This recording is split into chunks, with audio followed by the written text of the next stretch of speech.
Sorry about that.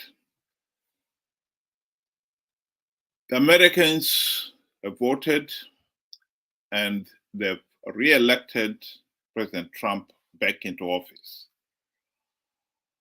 Trump will fix it. Ben, what do you think? Good day to everybody. Thank you for having me on the show. Uh, you know, it's it's it depends how you know how you take the events of of the run up to the election and the election itself. And yes, Trump is back. You know, it's that's a beauty about democracy. It remains the preserve of the American people to choose who they want as a leader. And if their choice is Donald Trump, so be it. The rest of the world, we may feel, he's not the ideal candidate, but it's their ideal candidate. They have chosen, they have spoken, their will has been done. So at the end of the day, we have to trust, the American people. On a personal point of view, I have nothing wrong, or I don't have anything against Donald Trump. The only problem that I have was, we all know that he was, you know, he was beaten, the previous election, and he went on to drag the whole, democratic process of the US through the mud. He claimed a lot of vote rigging and so forth, things that had never been said and done before. you know this actually, his utterances gave guys like back home ZANU PF the ability to say, not all elections are perfect. If America cannot hold perfect elections, what more do you expect of us? So he kind of created, and he, gave dictators across the globe that leeway, or that handle to say, if America can fail to hold free, fair, and credible elections, who are they to blame? Or who are we, to fall short? So that's my only grievance with him. But on a personal point of view, I respect the American people. They have spoken, and that's it. Well, that is true. The American people have spoken. But I think what we need to look at here is that we are looking at an individual, Donald Trump, who we know he has a history, he has a track record. Donald Trump has got a track record of riding roughshod over the week. Even throughout his business activities, you'll find that if you are weak, you ride roughshod over you. And the 4 years when he was in power, those nations, particularly who are weak, such as third world countries, who have got weak democratic institutions, or their democratic institutions don't even exist at all, he was very dismissive of them. And those nations have felt more vulnerable than ever before. Because what Donald Trump was doing was empowering the ruthless dictators in those nations. I think it's no secret that President Putin and the Chinese feel very happy to have Donald Trump, particularly on issues that they know Donald Trump doesn't care about. Things like the rule of law in third world countries like Africa. The Chinese and the Russians know that in those areas they can do as they damn well please. Yes, in other areas where the Americans or Donald Trump has got some interest, they may face serious challenges there. But I, as somebody who comes from a third world country, the election of Donald Trump is a disaster, because Donald Trump is going to ride roughshod over the week and allow the dictators in those third world countries to ride roughshod over the people. And that is the worrying thing about this re-election of Donald Trump back into office. I agree with you. Donald Trump is a no respecter of persons. He's really not interested.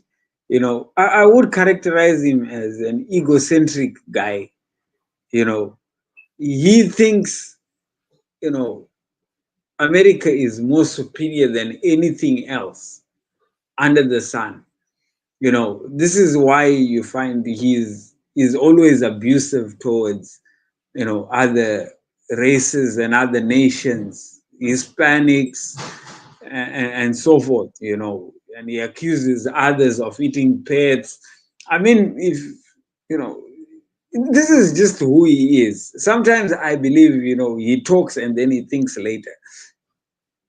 Uh, it's quite unfortunate that, this is how democracy works. Democracy does not always give you the right, the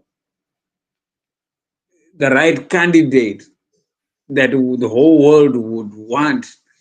But like I said earlier, it's the will of the American people who they feel will take them to the next stage. But as the world over, and rightfully, like you said, the likes of Putin and the Chinese, they will be pretty happy, with the outcome of this election. And I mean, this is evident. Congratulatory, messages are already flowing from from from all over the world, including dictators that are well known. They are very happy about the outcome. It's it's going to be a very, very long and tiresome, you know, term. Once again, we are back at it, unfortunately. Yeah, I totally agree. I think we are in serious trouble. And unfortunately, there are no short answers. Like you said, the American people have elected Donald Trump. And we in the third world, as much as at least the ordinary person is loath to have Donald Trump back in the White House, there's nothing we can do about it. Somebody once said that when those countries in the first developed countries catch a cold, those in the developing countries, in the third world countries, you start coughing blood. The world at the present moment is facing some really serious challenges, not least of which are those challenges caused by climate change. Southern Africa and most of Africa are or have been experiencing a serious drought in the last year or two. And today there are reports that there's been serious flooding in Masvingo, one of the provinces in Zimbabwe. So we're going to have these extreme weathers, and they're going to cause many serious challenges. And coping with them will be a serious challenge. And these are not confined to Africa alone. Last week, the earlier one this week, there's been flooding in Spain. There is the war going on in Ukraine and the Middle East. And when the world is facing so many challenges, I think that is the time when at least those countries who have got very weak governments, very weak democratic institutions, would have wanted to see America as the leader of the democratic world in very steady and stable hands. Alas, that is not to be.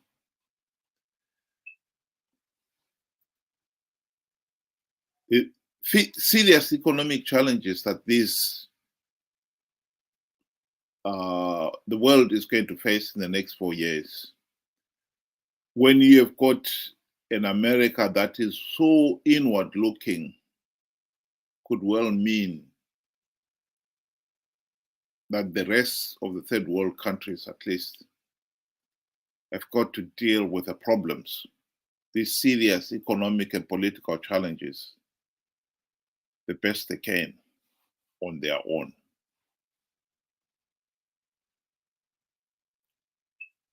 President Trump's slogan was, "Trump will fix it." But I think it is becoming increasingly clear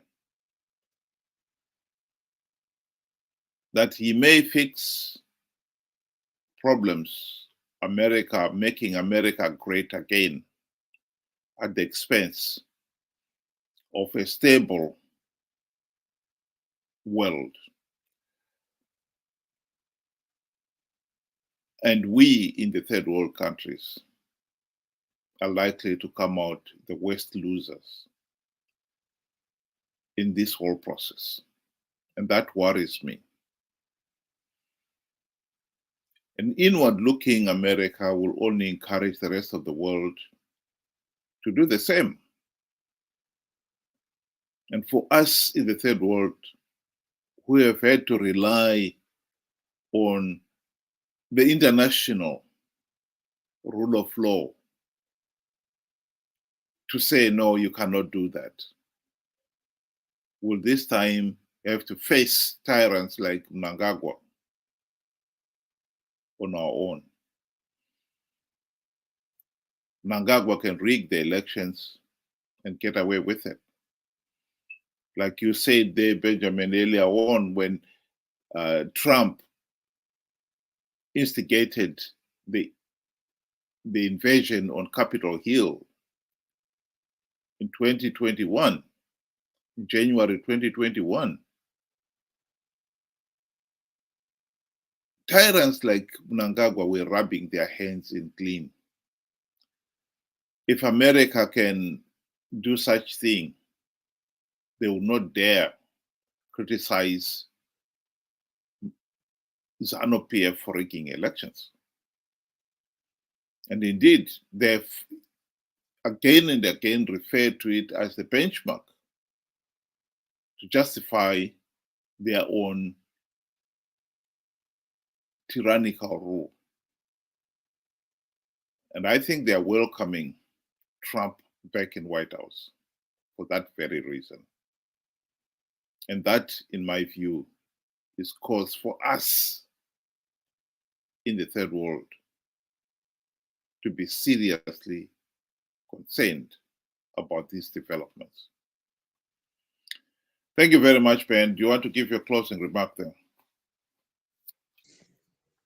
In closing, I would want to, say, America is the big brother of the world. I mean, everybody looks up to America, and be it, health-wise and so forth. We would have hoped that, we would, like you said, the country would have been in a more stable, hand, and somebody that would have, pretty good foreign policies. Trump, he's made it very clear when it comes to things like immigration, when it comes to, the wars and everything. It's going to be it's going to be a long term for the poor countries, like you said again, the countries that have poor institutions, that have got weak institutions, particularly Zimbabwe, our home country, is going to be very affected by this. So only time will tell, how this whole circus of fiasco will develop. But hopefully, it it won't be as bad as the previous, term that we had him in charge. At least I hope, lessons have been learned from his previous term, because it cost him his job.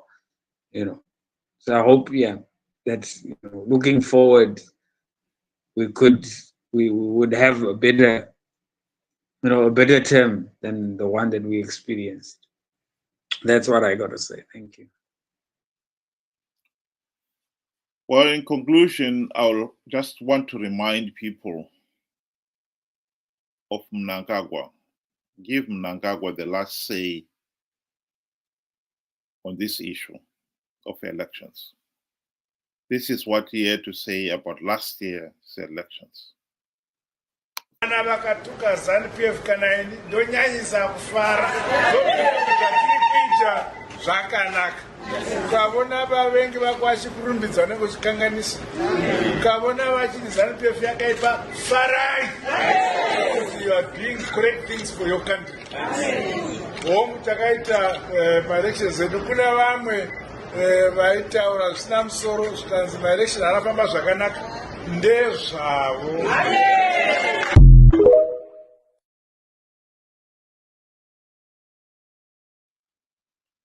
I think with the likes of President Trump back in White House, we are going to see a lot more of this.